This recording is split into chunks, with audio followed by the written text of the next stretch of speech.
పూరా లోకల్. హిందువుల మీద కోపమా బంగ్లాదేశ్లో ఉన్న అధికార అరాచక శక్తులకి, లేకపోతే మోడీ పైన ఉన్న కోపమా? ఎందుకంటే భారతదేశం గ్లోబల్గా ఎదుగుతుంది అని అంటున్నారు. బంగ్లాదేశ్ ఏదైతే దాడులు పాల్పడుతుందో దాని వెనకాల అరాచక శక్తులు ఉన్నాయి, కొన్ని దేశాలకు సంబంధించిన అరాచక శక్తులు.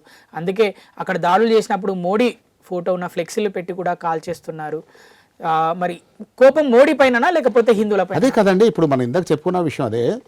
మొత్తం మీద ఏంటంటే భారతదేశము బంగ్లాదేశ్ మధ్య వైరం తీసుకురావాలంటే ఖచ్చితంగా రెచ్చగొట్టాలంటే అక్కడ ప్రభుత్వాన్ని, లేకపోతే మన ప్రియతమ ప్రధాని నరేంద్ర మోదీ గారి ఫోటోలు పెట్టి అక్కడ యాజిటేషన్ తీసుకొస్తే మరింత విషయం రగులుతుంది కదా.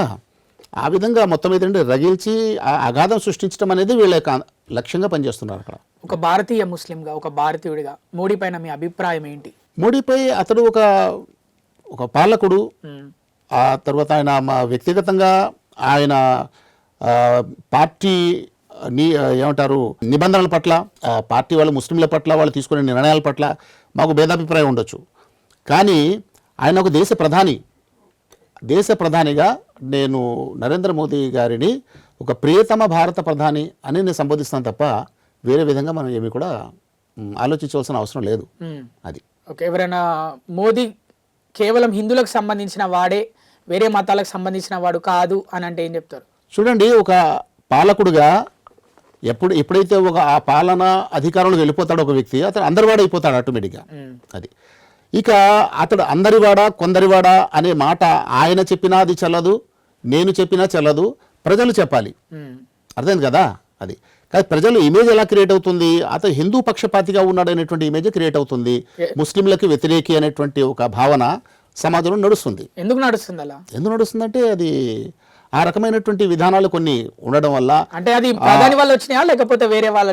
అది పార్టీ సిద్ధాంతం పరంగా ఒకటి ఉంది. అది ఇంకా చెప్పాలంటే మాది రెండు విషయాలుగా ఆలోచిస్తాం. ఇప్పుడు ఏమంటారు, మేము ఒక ముస్లింగానే ఆలోచిస్తే రెండు ప్యాటర్న్స్లో ఆలోచిస్తామండి. ఒకటి సామాజికంగా ఉండేటువంటి పద్ధతులు, పడికట్లు, ఆ రాజ్యాంగ విధానాలు ఇవన్నీ కూడా ఒకటి ఉంటాయి. రెండోది ఖురానిక్ వే ఆఫ్ థింకింగ్ ఒకటి ఉంటుంది. ఖురాన్ పూర్తి ప్రపంచం ఎలా నడుస్తుంది, దీని భవిష్యత్తు పరిణామాలు ఎలా సంభవిస్తాయి, ఎలాంటి మీరు ప్రవర్తన కలిగి ఉంటే ఎలాంటి పరిస్థితులు ఏర్పడతాయి, ఇవన్నీ కూడా ఖురాన్ ఒక ట్రాక్ చెప్తుంది. ఆ పరంగా ఆలోచిస్తే ఆ రెండు రకాలైనటువంటి భావాలు మాకున్నాయి. అది ఒకటి ఖురానిక్ ప్రకారంగా మనం ఆలోచించాలంటే ఒక పద్ధతి ఖురాన్ చెప్తుంది. అదేంటంటే, ముస్లింలారా మీరు దైవం చెప్పినటువంటి నియమ నిబంధనలకి బద్ధులై వ్యక్తిగతంలో జీవితంలో నైతికత, సామూహిక జీవితంలో మానవత, సాంఘిక జీవనంలో ఐక్యత. చూడండి, బాగా క్లియర్గా వినాలి. 3 వాల్యూస్ అనమాట. పర్సనల్ లైఫ్లో మొరాలిటీ, కలెక్టివ్ లైఫ్లో హ్యుమానిటీ, సోషల్ లైఫ్లో యూనిటీ.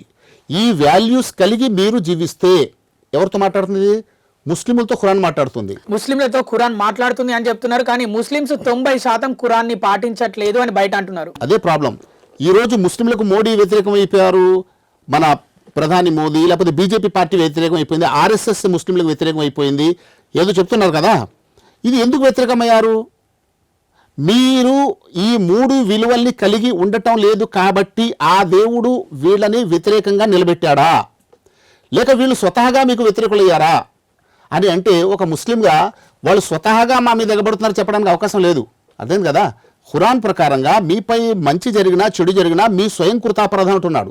మీరు మంచోళ్ళు అయి ఉంటే ఇప్పుడు ఏ మోదీ గారు, లేకపోతే ఇంకా మన హోమ్ మినిస్టర్ అమిత్ షా కానీ, లేకపోతే ఆర్ఎస్ఎస్ పార్టీ కానీ, ఆర్ఎస్ఎస్ సంఘం కానీ, మరి ఏవైనా సరే ఎవరైనా సరే వ్యతిరేకంగా మీరు మాట్లాడుతున్నారంటే వాళ్ళు స్వతహాగా మీకు వ్యతిరేకించే శక్తి వాళ్ళకి లేదు. వాళ్ళు వ్యతిరేకులు అవుతున్నారంటే మీరు దేవుడికి వ్యతిరేకులై ఉన్నారు. మీలో ఈ 3 విలువలు తగ్గిపోయాయి కాబట్టి వాళ్ళు వ్యతిరేకులయ్యారు. ఒకవేళ మీలో ఈ 3 విలువలు వచ్చేస్తే అప్పుడు మీకు వ్యతిరేకులుగా ఉన్న వాళ్ళు మీకు సన్నిహితులు అయిపోతారు. ఇది ఖురాన్ చెప్పేటువంటి పాలసీ అండి. ఇది ఈ పాలసీని ముస్లింలు ఖచ్చితంగా గుర్తించి అనుసరించినంత వరకు ముస్లింల పరిస్థితి మారదు. ఇది ఖచ్చితంగా ముస్లింలు తెలుసుకోవాల్సిన విషయం అండి.